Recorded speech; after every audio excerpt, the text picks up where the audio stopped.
Hey y'all, I haven't done a video in a while. I'm Audrey. I'm an educator and counselor in Toronto, and I focus a lot on burnout. And I wanted to make something for you guys that you could just play while doing other things because it's September and things just got busier. So I have sort of like a message here for frontline workers. So a lot of days you may feel that you're absolutely surrounded by suffering.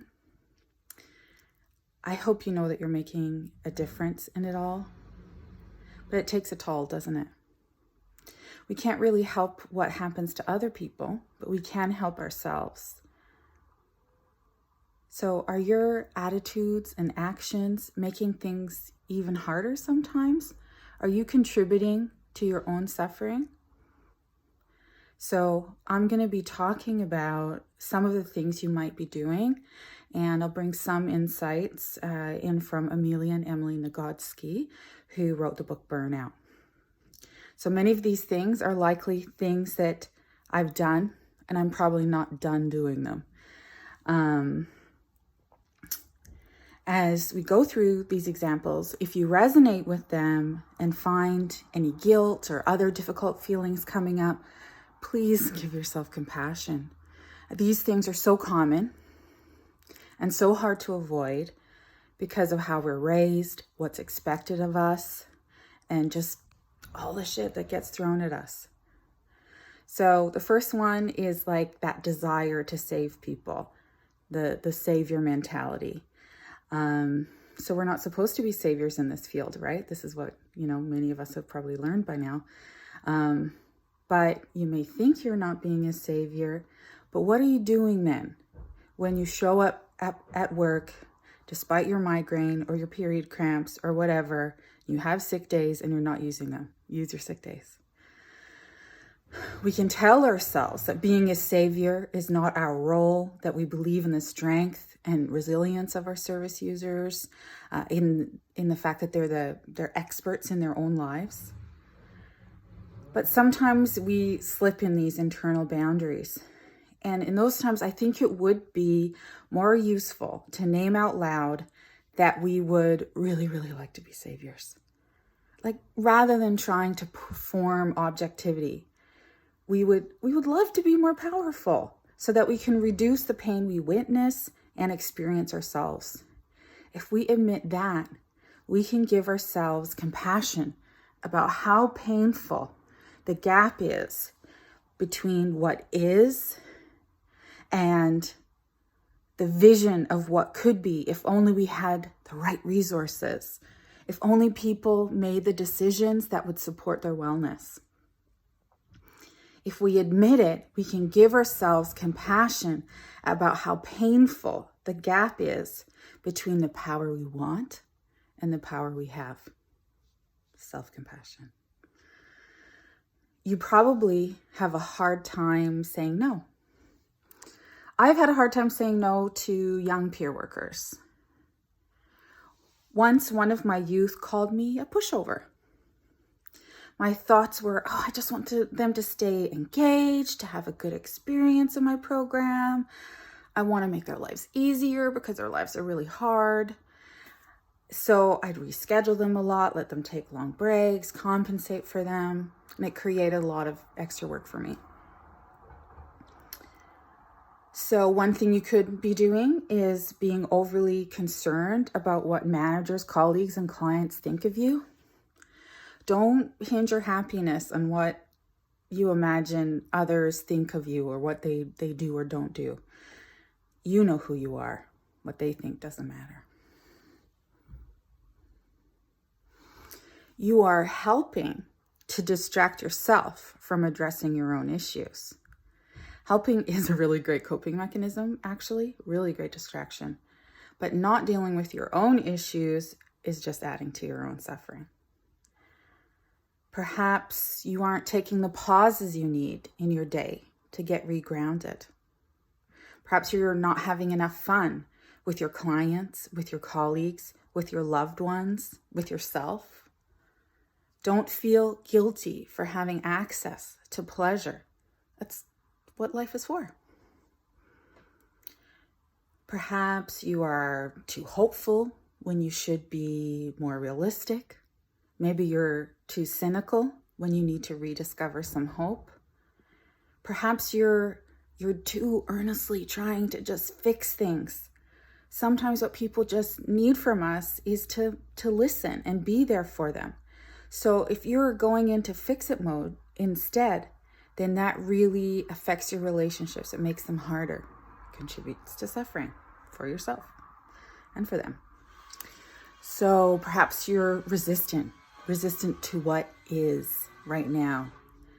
I think it's an amazing skill to be able to imagine what could be. It's beautiful to labor towards that vision. It's important to raise expectations of ourselves and each other in the pursuit of our goals of justice and equity. But those of us who are best at this experience a lot of pain and frustration because we can see so clearly the gap between what could be and what is. You may have heard of the Buddhist teaching about radical acceptance as this antidote to that feeling of resistance that makes you feel like always in this relation to the world, to your colleagues, to your boss, to justice. So many find this idea of radical acceptance to be a really tall order because the many things that we're witnessing in our work are just patently unacceptable. So the Nagoskis suggest trying observational distance. So this noticing without judgment, with curiosity and friendliness, being present in the moment rather than imagining what should be. Your efforts to perform your gender role may be part of your exhaustion. As the Nagoskis write, we're trying to be all the things people demand of us.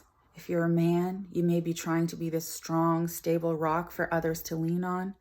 If you're a woman, you may be constantly giving, constantly being nurturing, putting your own needs aside,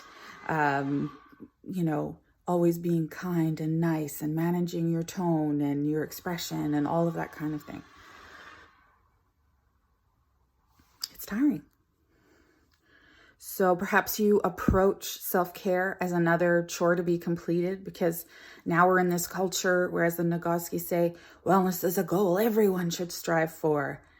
And perhaps, we're even feeling like it's just part of our job now as being a woman, as being a human. So the Nagoski say, notice that we don't have the money to do or buy all these things we're being sold for wellness. So it's a job we feel we're doing badly. We're feeling guilty at our failures in self-care. So the Nagoski suggest burnout prevention is less about self-care and more about changing your thinking and understanding really how to move stress through the body. They write, emotions are tunnels. If you go all the way through them, you get to the light at the end. Emotional exhaustion happens because we keep getting triggered, because we can't find our way through, and because we get stuck in constant giving rather than just being. So feel your feelings. It causes additional suffering if you're not giving yourself or getting, in the environment that you're in, permission to truly feel and express your feelings. Is it okay for your feelings to be visible in the environment you're in? Will people hold space for you when you get a bit dysregulated, when you have understandable feelings about these difficult moments that we might have in our day? 8 hours of emotional restraint is really exhausting. Perhaps you're holding yourself to impossible standards, being self-critical. Perhaps you're not reaching out for help at work, in your family, with some kind of helper like a therapist or a doctor, Who helps the helper, right? I've found it empowering to realize these ways I can relieve my own suffering and prevent burnout. We don't have control over funding, over our clients' choices, but we do have control over our daily practices, the way we think about things, and our practice of self-compassion. So I hope something resonated. I hope you found something useful. And for more of my content, please go to audreybatterham.com and follow me on Insta at Living the Leap. So that's audreybatterham.com, AudreyBatterham.com, and Insta Living the Leap. Bye.